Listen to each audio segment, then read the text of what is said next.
Hai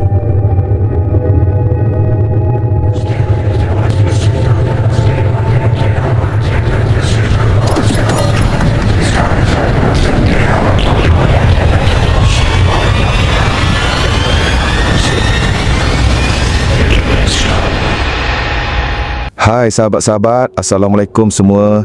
Berjumpa lagi kita hari ini di channel Oh Horror Story. Terima kasih kepada sahabat-sahabat semua yang selalu hadir dan memberi support untuk channel Oh Horror Story. Semoga kita semua sihat dan dimurahkan rezeki selalu hendaknya. Sebelum itu, yang mana belum subscribe tu, seperti biasalah, silakanlah subscribe. Harap anda semua dapat membantu menaikkan subscriber channel ini supaya saya lebih bersemangat untuk berkongsikan kisah-kisah seram untuk anda di luar sana. Baiklah, tanpa membuang masa lagi, malam ini saya ingin membawakan kepada anda sebuah kisah yang ke-13. Kali ini saya ingin menceritakan kisah baru yang dikirim oleh sahabat kita melalui email, iaitu kisah benar tentang hantu penanggal di Kampung Jawa, negeri Selangor. Kisah benar dari seorang bidan tua. Jom kita dengar.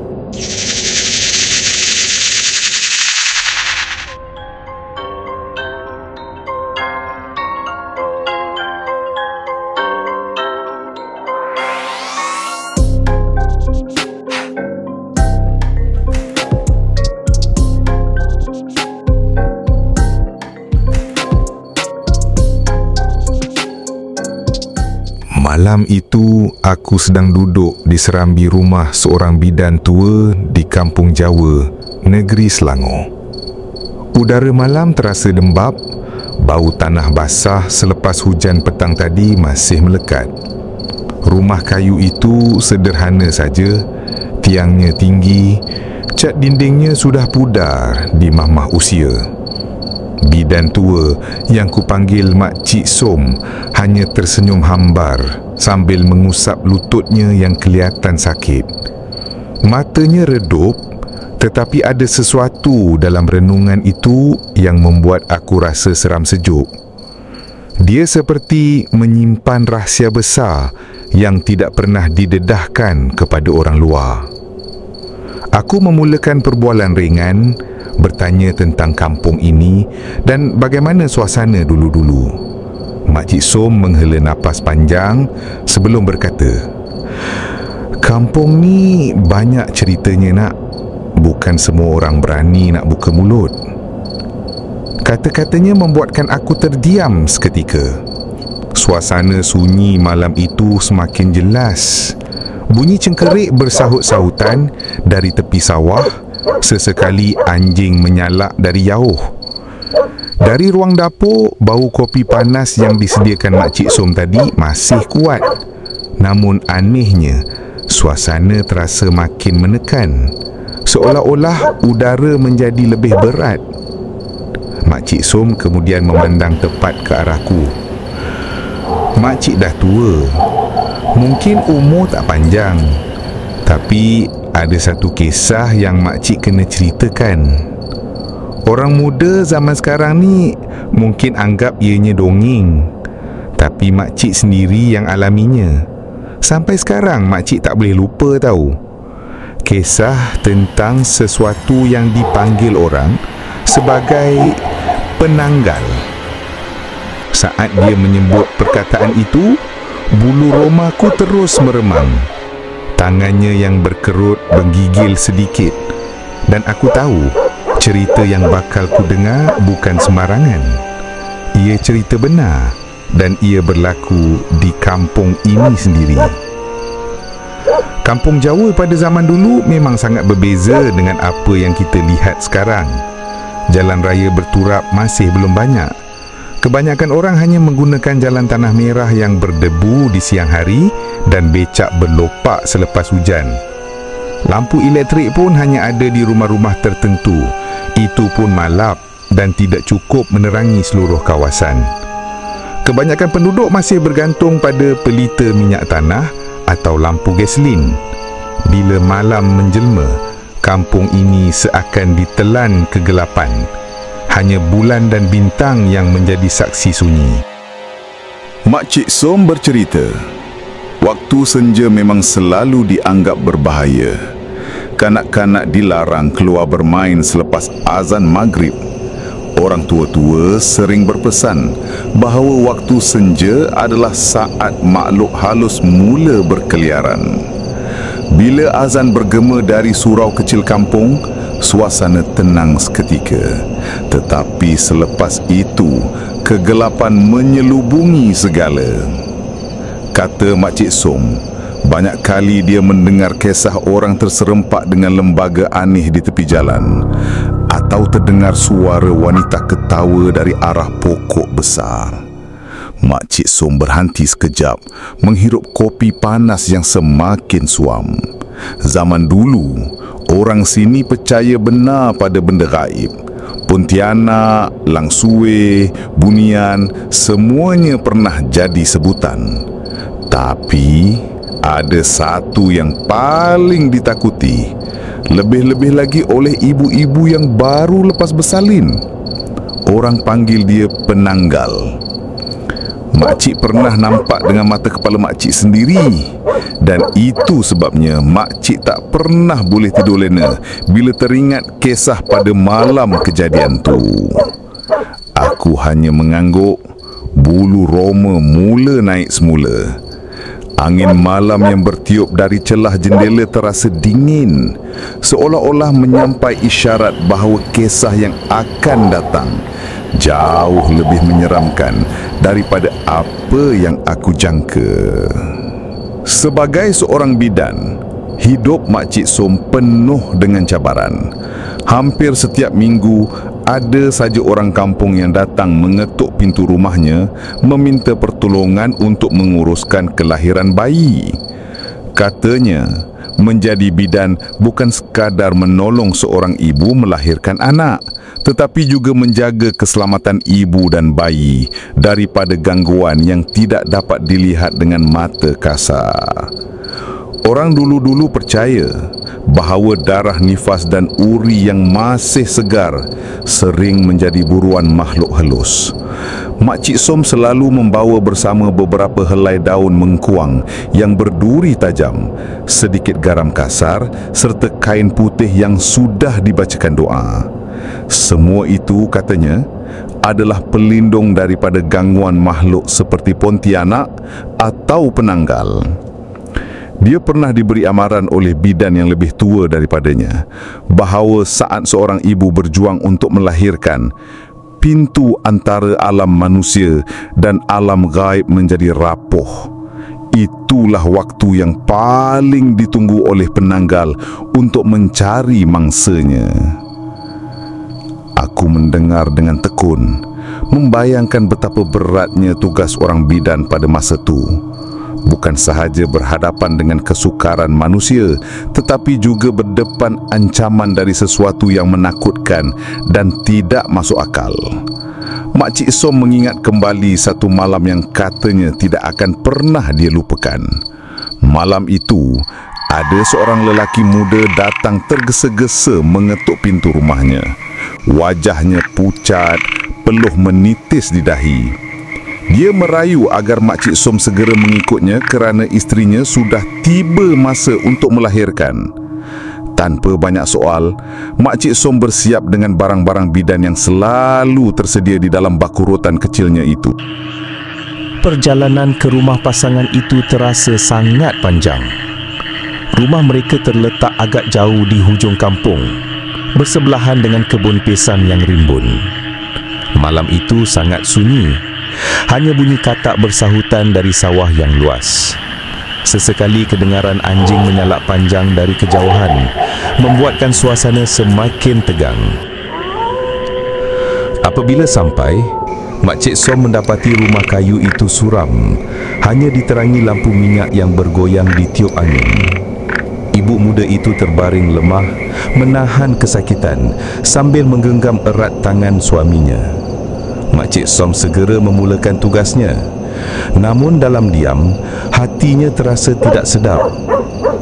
Dia perasan sejak mereka tiba, anjing-anjing kampung tidak berhenti menyalak, seolah-olah ada sesuatu yang sedang menghampiri rumah itu. Proses kelahiran berjalan dengan perlahan. Peluh membasahi dahi si ibu. Nafasnya tersekat-sekat menahan sakit. Makcik Som tetap tenang, mengelap wajahnya dengan kain basah sambil berdoa dalam hati. Namun tiba-tiba, satu bau yang ganjil menusuk masuk ke dalam ruang kecil itu. Bukan bau darah atau peluh, tapi bau hanyir bercampur busuk, seperti daging mentah yang lama terdedah. Bau itu makin kuat, membuatkan suami si ibu muda itu menutup hidung dengan lengan bajunya. Makcik Som tahu itu bukan tanda biasa. Dia melirik ke arah jendela yang separuh terbuka dan ternampak langsir lusuh di situ bergerak perlahan, seolah-olah ditiup angin. Padahal malam itu tiada angin langsung. Jantungnya berdegup kencang. Pengalaman lama mengajarnya, bau seperti itu hanya menandakan satu perkara: penanggal sedang menghampiri. Dia cuba menyembunyikan keresahan daripada pasangan muda itu, namun matanya tetap tertumpu ke arah tingkap. Dari luar, kedengaran bunyi ketukan halus di atas bumbung, seperti sesuatu yang sedang merayap perlahan, menunggu saat yang sesuai untuk menyerang. Suasana dalam rumah semakin tegang. Bayi hampir keluar. Si ibu menggigil menahan sakit. Tiba-tiba terdengar bunyi kerak, kerak di atas bumbung, seperti sesuatu yang berat merayap perlahan. Suami si ibu muda itu menoleh ke arah siling, wajahnya bertukar pucat. Makcik Som menahan nafas. Dia cuba menenangkan diri, tetapi nalurinya sudah tahu makhluk itu berada sangat hampir. Bau busuk semakin kuat, membuatkan dada terasa mual. Ketika dia melirik ke arah tingkap, pandangannya hampir terhenti. Di celah langsir yang bergoyang, terlihat jelas sebiji kepala wanita tergantung di udara. Rambutnya kusut masai, matanya merah menyala, lidahnya terjelir panjang dengan air liu yang menitis. Lebih menyeramkan, dari bawah kepalanya terurai usus-usus yang berayun, masih berlumuran lendir, bergoyang setiap kali ia bergerak. Bayi yang baru lahir itu pun mula menangis kecil, seolah-olah dapat merasakan bahaya yang sedang menghampiri. Makhluk itu menghampiri tingkap, lidahnya menjilat-jilat udara kerana tertarik dengan bau darah nifas yang baru keluar. Suami si ibu muda itu terduduk, hampir tidak mampu bersuara lagi. Hanya Makcik Som yang masih berani berdiri, menggenggam kain putih yang sudah dibacakan doa, bersiap sedia menghadapi apa yang bakal terjadi. Penanggal itu semakin dekat, wajahnya menekan ke celah tingkap seolah-olah mencari jalan untuk masuk. Suara berdesis kedengaran, diikuti bunyi ketawa kecil yang membuat bulu roma pun meremang.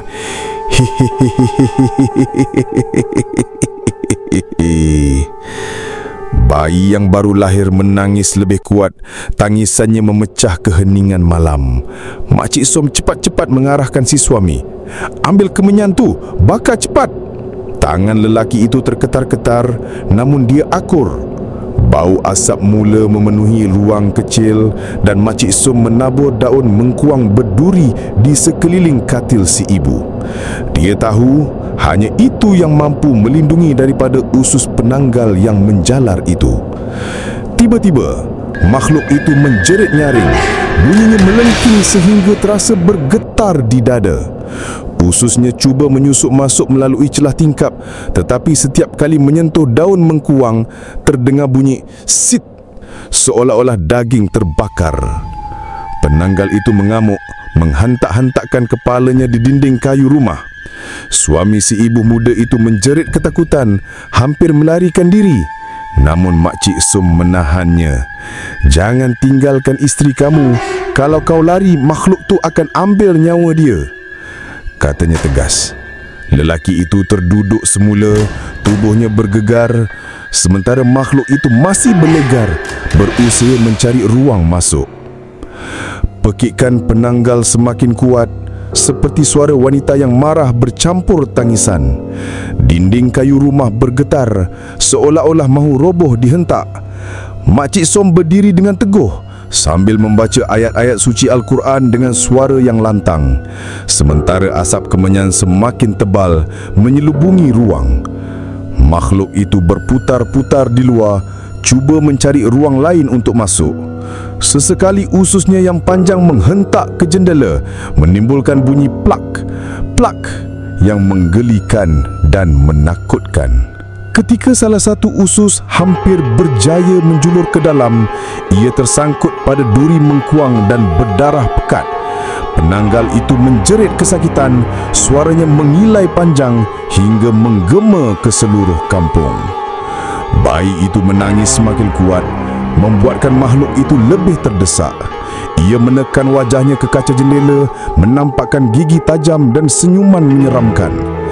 Namun doa yang dibaca Makcik Som semakin nyaring, membuatkan penanggal itu berundur sedikit demi sedikit. Akhirnya, dengan satu jeritan melengking, makhluk itu pun melayang tinggi, menjauh ke arah kebun pisang yang berada di belakang rumah mereka, meninggalkan bau hanyir yang menusuk ke dalam hidung dan suasana rumah yang masih bergegar. Suami isteri itu hanya mampu menangis dan syukurlah kerana nyawa mereka masih selamat pada malam itu. Malam itu pun akhirnya berlalu, tetapi kesannya tidak pernah hilang. Makcik Som bercerita lagi selepas kejadian itu, dia sering diganggu dalam tidurnya. Kadang-kadang ketika semua orang di rumah sudah lena, dia terdengar bunyi ketukan perlahan di tingkap, seperti kuku panjang menggaru kayu. Ada masa lain bau hanyir yang sama tiba-tiba muncul tanpa sebab, seolah-olah penanggal itu masih mencari peluang untuk kembali. Ibu muda yang diselamatkan itu juga mengambil masa lama untuk pulih. Setiap kali malam menjelang, dia akan menggigil ketakutan, memeluk bayinya erat-erat. Suaminya pula mengaku beberapa kali nampak bayang kepala berambut panjang melayang di kebun pisang belakang rumah mereka. Walaupun mereka cuba menafikan, hakikatnya seluruh kampung sudah mula berbisik tentang gangguan itu.